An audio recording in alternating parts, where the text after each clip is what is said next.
Alors, très brièvement, l'état écologique des cours d'eau, pour donner quelques chiffres, c'est quelque chose qui s'apprécie. Alors, en 5 grandes classes, c'est assez classique, hein, il va du très bon au mauvais, et donc tout ça est représenté sous une forme de carte avec des couleurs.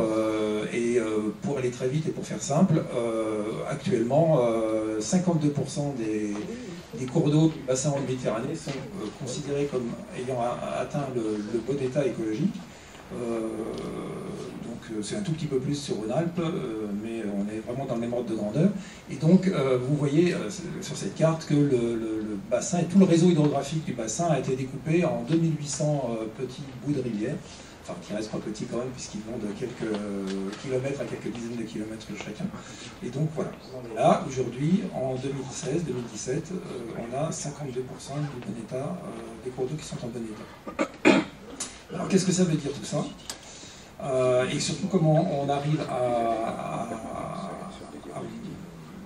ce genre d'évaluation avec deux outils. D'une part, on surveille les milieux aquatiques et donc on met en place des sites de contrôle qui surveillent l'état des milieux. Et donc on a un contrôle de surveillance et ce qu'on appelle un contrôle opérationnel, mais c'est donc des stations sur lesquelles on mesure l'état des milieux. Il y a à peu près 800 stations qui permettent donc d'assurer ce suivi, plus des études locales.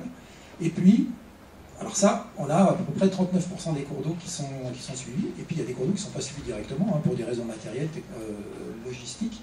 Et donc, mais par contre, sur ces cours d'eau-là, on connaît les activités humaines qui s'exercent sur ces cours d'eau, et donc on a une connaissance aussi de ce qui peut éventuellement les atteindre et les perturber.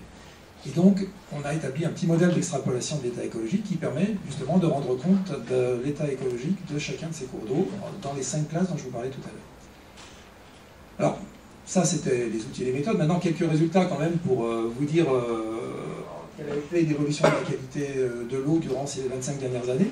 Il se trouve que lorsqu'on considère que la qualité de l'eau, donc ce qu'on appelle la qualité physico-chimique, hors micropolluants, hein, mais les polluants classiques, l'azote, le phosphore, la matière organique, etc., depuis 25 ans, on assiste à une amélioration assez nette et spectaculaire de l'état des eaux, et c'est normal, hein, puisque beaucoup de choses ont été faites, j'y reviendrai, mais bon, il y a eu pas mal de traitements, les stations d'épuration, etc., depuis le milieu des années 80. On voit que depuis l'année 90, on est passé de, en gros, 30% des cours d'eau en bon état à maintenant près de 70 à 80%. Et donc on voit que les politiques qui ont été menées ont porté de succès. Donc la qualité des eaux s'améliore. Mais alors, du coup, quand on voit ça, on se dit, mais alors pourquoi est-ce qu'avec toutes ces améliorations, on n'en est encore qu'à 52% de bon état, comme je disais au début? Et ben je vais essayer de vous l'expliquer un petit peu. La notion de qualité de l'eau, c'est une notion qui est finalement un peu complexe. Et c'est une notion qui évolue en permanence. Et on voit bien que dans les années 70, lorsque justement les agences de l'eau ont été créées et qu'ont été mises en place les inventaires de pollution, eh bien, on utilisait des outils pour suivre la pollution qui étaient relativement frustes, puisqu'on suivait la physico-chimie générale, c'est-à-dire DBO, azote, phosphore, dont je vous ai parlé juste avant, et puis les invertébrés. Et donc on utilisait, si on peut faire une analogie avec la médecine, des outils assez frustres et robustes, comme le stéthoscope où vous prenez la tension, et puis on vous disait, ben voilà, vous êtes en bon état, vous n'êtes pas en bon état. Il se trouve qu'au fil des années, on est allé rechercher de plus en plus de choses pour caractériser la qualité des milieux. Et donc, on a rajouté les micropolluants, puis après on s'est dit on va utiliser la bioindication de façon plus large qu'uniquement à partir des invertébrés. Donc on s'est amusé à suivre le phytoplancton, les diatomées, donc qui sont les macrophytes, donc qui constituent la végétation aquatique. Puis on a rajouté aux invertébrés un suivi des poissons. Et donc tout ça, c'est des éléments qui aujourd'hui sont intégrés dans la fameuse directive dont a parlé Jean Fontaine dans l'introduction, la directive 4 sur l'eau européenne de 2000. Et donc on voit bien qu'on suit de plus en plus de choses et que donc par conséquent l'exigence vis-à-vis de la notion de qualité de l'eau, elle s'accroît. Et donc des résultats où on obtenait 80% de bon état à partir simplement de la physico-chimie, maintenant aujourd'hui on se retrouve avec 52% de bon état écologique, tout simplement parce qu'on suit beaucoup plus de choses. Alors, il y a pas un double effet, hein. Je ne dis pas qu'il n'y a pas des situations qui s'aggravent, mais je dis simplement qu'il y a aussi un thermomètre qui devient de plus en plus fin et qui fait que, eh bien, on détecte de plus en plus de dysfonctionnements. Alors, juste un petit exemple de ce qu'on peut trouver en termes de micropolluants dans le fleuve Rhône. Vous avez donc ici regroupé par famille donc les micropolluants en termes de nombre de molécules quantifiées dans la surveillance qu'on fait des eaux, des sédiments ou des matières en suspension. Et donc on voit bien, par exemple, sur cette figure, que de l'amont vers l'aval, si on prend le Rhône à Pougny dans son entrée en France, jusqu'au Rhône à l'aval, qui est soit à Ramon, soit à Arles, on a une forte augmentation du nombre de substances qui sont quantifiées. Alors bon, à Arles, on a une remontée spectaculaire, mais qui est liée au fait qu'en plus de la surveillance de l'eau et des sédiments, on suit aussi les matières en suspension, ce qui fait qu'on trouve encore plus de micropolluants. Ce qui fait que ça corrobore le fait que plus on cherche, plus on trouve. Et donc, la notion de qualité de l'eau est toute relative à l'effort qu'on fait pour chercher les contaminants et les problèmes. Donc là, on voit bien qu'on a quelque chose qui augmente de l'amont vers l'aval, donc, avec des flux à la Méditerranée qui sont importants, 2400 tonnes de zinc par an, HAP 40 tonnes, l'AMPA, qui est un produit de dégradation du glyphosate 15 tonnes, et PCB 100 kg par an, et puis il y a d'autres contaminants. Donc, aujourd'hui, je ne parlerai pas de la Méditerranée, mais on voit quand même que la Méditerranée, c'est quand même le réceptacle de tout ça, et que donc, c'est pas sans poser un certain nombre de problèmes sur le milieu marin. Et puis, on voit bien l'effet aussi de la présence de l'agglomération lyonnaise, puisque le Rhône-Agence, en amont de Lyon, bon, on a en HAP et en PCB un peu moins de contaminants qu'à l'aval de l'agglomération. Et puis, on voit aussi le rôle des affluents, que sont la Saône, pour par exemple les PCB et les pesticides.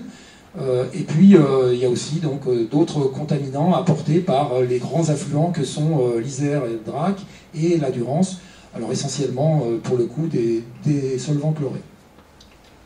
Et donc, sur ces aspects-là, on travaille aussi avec la science, pour faire, avec l'OSR, l'Observatoire des sédiments du Rhône, une modélisation des flux de MES, et puis on a aussi des suivis en continu de MES à Arles, de mercure, PCB, radionuclides, etc. Et puis, on développe aussi des indicateurs, enfin, les chercheurs développent avec notre soutien des indicateurs de bioaccumulation et d'écotoxicologie des contaminants en utilisant le support Gamar qui, encagé et placé dans les cours d'eau, permet de mieux évaluer la contamination. Alors, une bonne qualité de l'eau ou des sédiments, c'est nécessaire pour un bon état écologique, mais ce n'est pas toujours suffisant. Et on voit qu'il y a d'autres facteurs qui jouent, qui sont justement les éléments de la morphologie des cours d'eau ou de l'hydrologie des cours d'eau. Sur les prélèvements d'eau, on a fait le diagnostic que les perturbations du régime hydrologique concernaient 40% des cours d'eau et que les prélèvements participaient à hauteur de 50% des problèmes constatés. Là, vous avez une petite carte où ce qui est en rouge vous montre les cours d'eau qui potentiellement ont des problèmes vis-à-vis des prélèvements qui pourraient paraître excessifs. Et sur ces questions-là, on s'appuie beaucoup sur la recherche. Parce qu'il y a, par exemple, on a beaucoup travaillé pour établir cette carte avec une modélisation et une cartographie des étiages qui a été réalisée par IRSTEA. Et puis il y a des modélisations du Rhône aussi qui ont été effectuées grâce au laboratoire d'IRSTEA. Des réflexions autour des débits biologiques minimaux, donc des débits minimaux qu'il faut pour pouvoir assurer une vie aquatique dans les rivières. Des actions aussi menées sur les rivières intermittentes. Et il y a aussi beaucoup d'actions qui ont été menées en termes de réflexion sur le Rhône. Il y a un suivi scientifique du Rhône qui est effectué par le laboratoire lyon 1 en connexion avec IRSTEA. Voilà. Et puis des actions qui ont été menées sur les échanges nappes-rivières. Et toujours, alors cette fois-ci aussi dans le domaine des sciences sociales, il y a des actions qui sont menées sur la quantité, comme apprendre la rareté de l'eau, qui est une action destinée à regarder comment les gens vivent avec le problème de déficit hydrographique. Et tout ça donne lieu à la publication de certains documents qui sont des aides à la gestion. La morphologie aussi est un élément qui est important et qui est une des conditions du bon état des eaux. Une rivière qui a des formes fluviales diversifiées, c'est quand même une rivière qui présente une biodiversité acceptable. Et on voit qu'aujourd'hui, plus de la moitié des rivières présentent une morphologie qui a été abîmée par les aménagements historiques. Et donc on voit par exemple sur la photo du bas que, évidemment, entre le bras sinueux, l'ancien bras sinueux de la rivière qui est représenté sur la droite de la photo et la partie rectifiée, les conditions d'habitat pour la faune et la flore sont radicalement différentes. Et par exemple, on montre sur la petite Velle des expériences reméandrement de la rivière. Sur la photo du haut, vous voyez un tracé un peu rectiligne, et sur celle du bas, un tracé beaucoup plus méandreux. Et le suivi de ces opérations-là montre qu'il y a une nette augmentation de la diversité des invertébrés, avec beaucoup plus de trichoptères observés dans la rivière, et une augmentation de plus de 60% des poissons, avec un retour du barbeau et de la bouvière dans ce milieu-là, qui n'existait pas avant. Là aussi, les travaux d'IRSTEA nous ont aidés à établir cette carte par un outil qu'on appelle CIRA, qui permet d'évaluer les probabilités d'altération des milieux. Et puis, il y a une action en cours sur rivière et température dans le contexte de l'adaptation aux changements globaux. Enfin, la continuité, elle aussi est très perturbée. La continuité, c'est les barrages, les seuils, etc., qu'on trouve transversalement au cours d'eau. Et donc, par exemple, il y a des opérations de renaturation qui permettent justement à la rivière de se reconnecter avec son lit et avec sa nappe. Et on voit que dans l'Iseron aval, pour ceux qui passent à Oulin, il y a eu des opérations de restauration qui ont permis de passer de la photo que vous voyez à gauche à la photo que vous voyez à droite, c'est-à-dire une rivière qui ressemble beaucoup plus à une rivière et beaucoup moins à un canal d'évacuation de l'eau. Et là aussi, quand on regarde les bénéfices associés, on a vu revenir 10 espèces de poissons. Ça a permis une protection contre les crues renforcée, et puis une nappe phréatique qui est de nouveau alimentée par la rivière, alors qu'avant, tout était complètement étanche. Une autre expérience qui concerne l'effacement d'un seuil sur une rivière de la région qui est la Brévenne, où on voit que, après avoir fait sauter ce seuil, on voit revenir des biomasses de poissons beaucoup plus importantes, une augmentation par 3 des biomasses de la truite fario, puis une augmentation par 16 des biomasses de verron qu'on peut retrouver. Alors, c'est pas systématique, ces bénéfices-là, on ne les retrouve pas systématiquement à chaque opération de restauration, mais on voit que ça marche lorsqu'on se donne les moyens d'agir sur ces questions-là.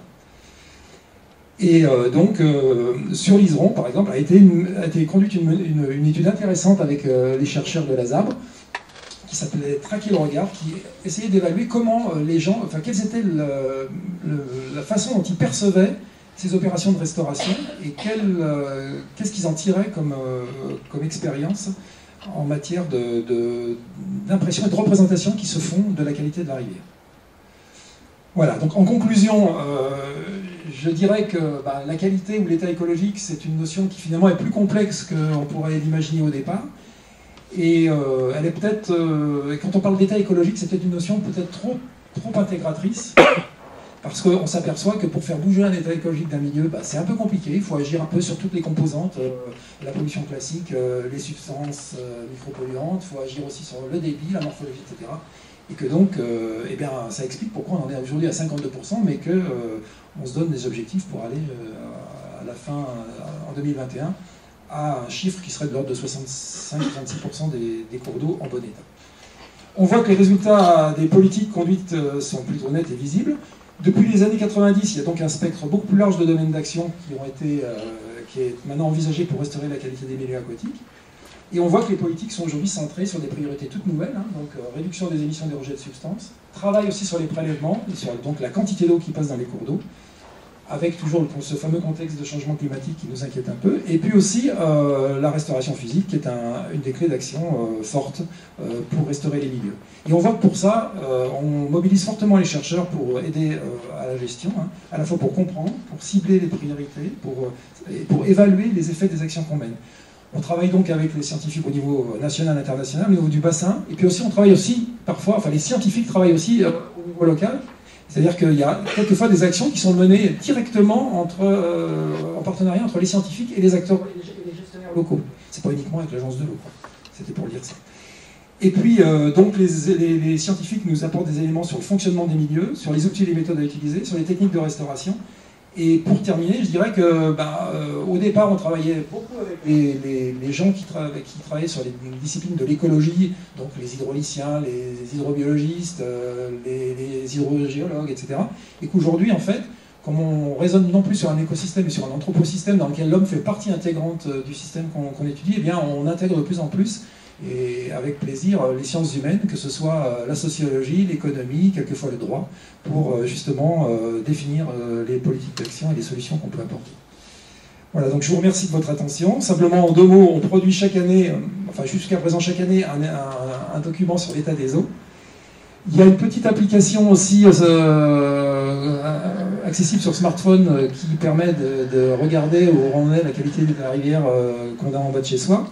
Et puis, de façon un peu plus technique, vous avez un site dont vous avez l'adresse ici, Rhône Méditerranée eau-france.fr, sur lequel vous pouvez trouver les résultats de la surveillance des milieux, alors à la fois sous forme agrégée, comme le montre ce tableau-là, par classe de qualité, mais aussi vous pouvez télécharger toutes les données brutes qui sont générées par l'Agence de l'eau et ses partenaires dans le cadre de la surveillance de l'état des milieux. Je vous remercie.